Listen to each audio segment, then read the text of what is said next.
Cinema నటుడు, ఆయన దర్శకుడు, వైఎస్ఆర్ కాంగ్రెస్ పార్టీకి ఫేవరబుల్గా ఉన్నాడు.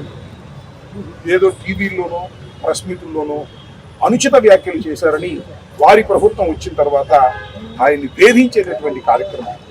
సుమారుగా 60 సంవత్సరాల పైన హార్ట్ ప్రాబ్లం ఉండి ఇబ్బంది పడుతున్నటువంటి ఆయన కూడా ఏంటంటే, నేను ఇక రాజకీయాలు వదిలేసుకుంటాను, ఇక రాజకీయ పార్టీల జోలికి వెళ్ళను, ఏదో జరిగిపోయింది అని ఆయన బహిరంగంగా చెప్పిన తర్వాత కూడా ఆయన ఈ రకంగా వేధించేటటువంటి కార్యక్రమాలు చేస్తున్నారు.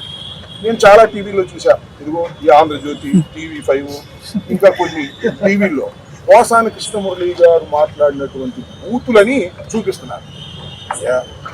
నేను మనవి చేస్తున్నా, పోసాని కృష్ణమురళి గారు బూతులు అంటున్నారు కదా, చింతకాయల అయ్యన్న పాత్రుడు గారి కన్నా ఎక్కువ బూతులు తిట్టాడా?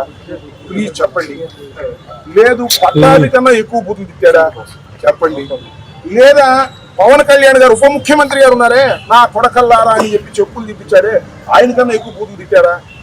చంద్రబాబు నాయుడు గారు కొన్ని సందర్భాల్లో మాట్లాడారు, లోకేష్ గారు కూడా కొన్ని సందర్భాల్లో మాట్లాడారు. వాళ్ళందరికన్నా ఎక్కువ బూతులు తిట్టారో చెప్పని అడుగుతా ఉన్నా, ఈ చెప్పే వాళ్ళందరినీ కూడా.